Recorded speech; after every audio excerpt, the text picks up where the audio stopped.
What we're learning is that Union Health Minister Mansukh Mandavia is currently at Safdarjung Hospital and is speaking to the media. Let's listen in to what he has to say.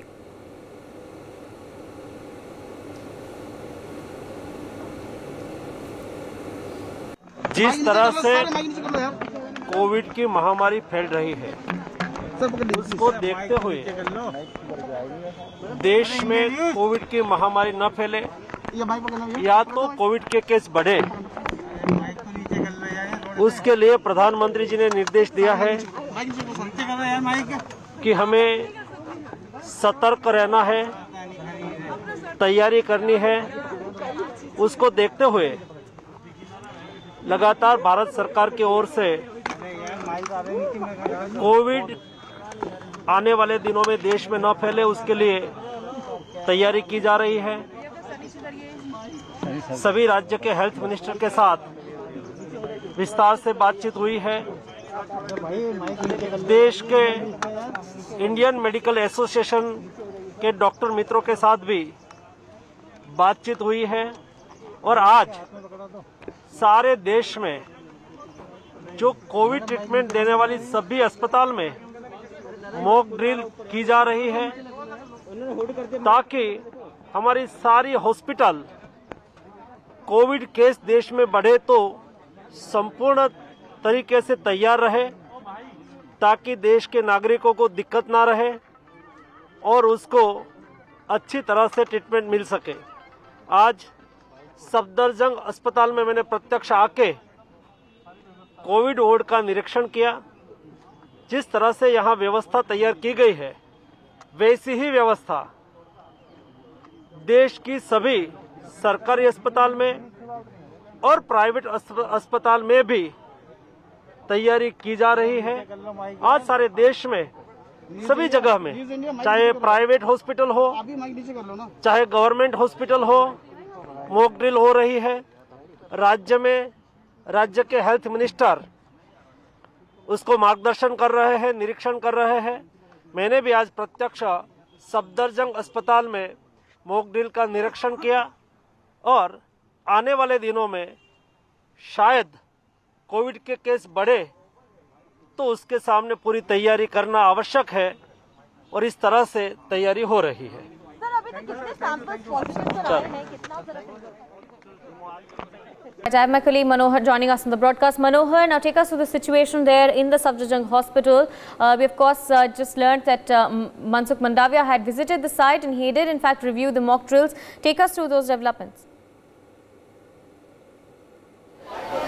देखिए, बिल्कुल आपको मैं यहाँ पर सीधे तौर पर दिखाता हूँ। ये आप देखिए, केंद्रीय स्वास्थ्य मंत्री मनसुख मांडविया आईसीयू का जो ये सारी एरिया है यहाँ पर जायजा ले रहे हैं। कुल मिलाकर यहाँ पर 28 बेड की व्यवस्था की गई है और एक एक इक्विपमेंट्स जो ऑक्सीजन सप्लाई को लेकर के हैं वो आप देखिए यहाँ पर तैयारी की गई है। क्योंकि हमने देखा कि सेकेंड वेव में जिस तरह की दिक्कतों का सामना करना पड़ा था, लोग लंबी लाइन में लगे थे, लेकिन उससे पहले वो खुद केंद्रीय स्वास्थ्य मंत्री टेस्टिंग कर रहे हैं, जांच कर रहे हैं कि हम कितना तैयार हैं। अगर कहीं कोई खामियां निकलती है तो उसको पहले ही चुस्त दुरुस्त कर लिया जाएगा। क्योंकि भारत में अभी उतने केसेस तो नहीं आए हैं, लेकिन जिस प्रकार से चीन, ब्राज़ील और अमेरिका इन सब में मामले लगातार बढ़ रहे हैं, रोजाना लाखों की संख्या में आ रहे हैं, तो ऐसी स्थिति में ये आप देखिए केंद्रीय स्वास्थ्य मंत्री मनसुख मांडविया लगातार जायजा ले रहे हैं, बातचीत कर रहे हैं कि आखिरकार जो तैयारियां हैं क्या ये काफ़ी है या इसमें भी कुछ और बढ़ाने की ज़रूरत है। चाहे टेस्टिंग की बात हो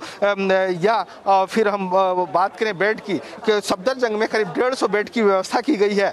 इसके अलावा मैं आपको दिखाऊं, सिर्फ स्वास्थ्य मंत्री ही जायजा नहीं ले रहे हैं, हम भी इस मॉक ड्रिल में शामिल हैं और लगातार आपको दिखाएं। आप देखिए यहाँ पर जो मॉनिटर लगाया गया है, ये मॉनिटर यहाँ पर लगाया गया है, ये मशीन, ताकि पेशेंट्स को किसी तरह का दिक्कत ना हो, जो ऑक्सीजन लेवल हैं वो लगातार जांच की जा सके। इसके अलावा जो हमने देखा कि वहाँ पर डॉफ एरिया भी है जहाँ पर लैब टेस्टिंग भी होगी और 1 घंटे के अंदर ब्लड रिपोर्ट आ जाएगी कि कोई भी मरीज जो है कोरोना पॉजिटिव है या नहीं है। आखिरकार ये आप देखिए यहाँ पर ये सारी व्यवस्था की गई है। पैरामेडिकल स्टाफ, नर्सेज और कर्मचारी जो हैं वो यहाँ पर तैनात हैं और केंद्रीय स्वास्थ्य मंत्री लगातार If you could perhaps just talk to one of them and maybe we can ask them how the mock drills were conducted.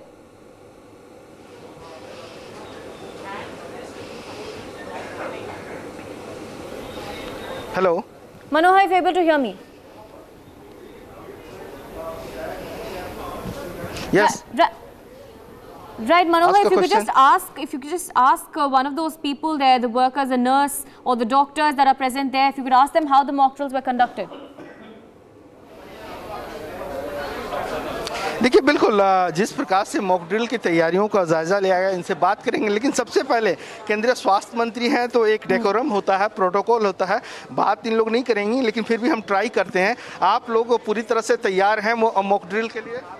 हाँ जी, हम लोग तैयार हैं मॉक ड्रिल के लिए। क्या क्या जिम्मेवारी आप लोग को दी गई है? तो हम एनेस्थेटिस्ट हैं, हम कोविड आईसीयू संभालते हैं, तो हमारी जिम्मेदारी है जब ज़्यादा बीमार मरीज रहता है जिसको हाई ऑक्सीजन या वेंटिलेटर की रिक्वायरमेंट रहती है तो उसको हम मैनेज करते हैं।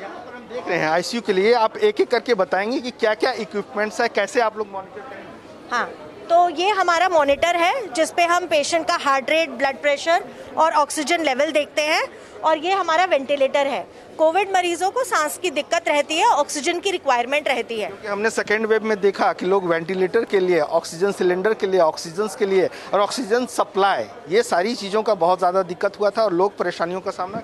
बिल्कुल, तो एक स्पेशल ऑक्सीजन प्लांट इस कोविड मेकशिफ्ट हॉस्पिटल के लिए सफदरजंग में डेडिकेट हुआ है, और जिन मरीजों को ऑक्सीजन रिक्वायरमेंट है, यहाँ हर एक बेड पर इनफ ऑक्सीजन सप्लाई है ताकि मरीजों को दिक्कत ना रहे। यहाँ पर देख रहे हैं हेल्थ मिनिस्टर ने भी मॉक ड्रिल में शामिल हुए, उन्होंने भी जायजा लिया।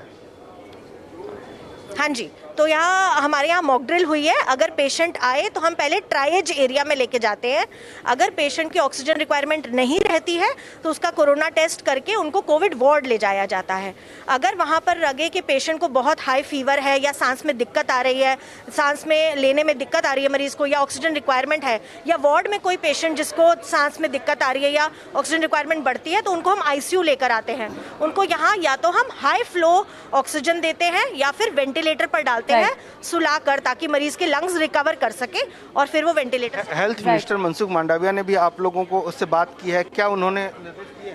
हाँ, तो मनसुख मांडविया जी ने हमें बोला है कि कोविड वार्ड और कोविड आईसीयू में पूरी तरह से तैयारी रहनी चाहिए, सारे ड्रग्स, सारे इक्विपमेंट, डॉक्टर्स को सारा टाइम सतर्क रहना है क्योंकि ये वेव कभी भी आ सकती है। क्या नाम है आपका? मैं डॉक्टर सांत्वना, मैं एनेस्थीसिया इंचार्ज हूँ यहाँ पे। इस तरह से डॉक्टर सांत्वना ने हमें बताया कि किस तरह से ये पूरी तरह से तैयार हैं, और आईसीयू में जिस तरह से वेंटिलेटर की व्यवस्था हो, मॉनिटर की व्यवस्था हो, सारी व्यवस्था की गई है। और केंद्रीय स्वास्थ्य मंत्री अब यहाँ से निकल करके अब दूसरे सेंटर में जो इनका ट्राइज एरिया है और दूसरे अदर एरिया है वहाँ पर जा रहे हैं। Right, thank you Manohar for joining us and sharing those details of live from the ground. I have Dr. Anil Arora who's joining us on the broadcast. Dr. Arora, now of course we just saw that the mock drills are being conducted in Safdarjung Hospital. We earlier explained to us the significance of these mock drills. Also help us understand how this would help, in fact, how this would help India sort of cope with a possible wave if there is one, and is there cause for concern? I think the type of immunity we have in India, which is a hybrid immunity, consisting the immunity acquired by the natural infection coupled with double vaccination of a chunk of our population.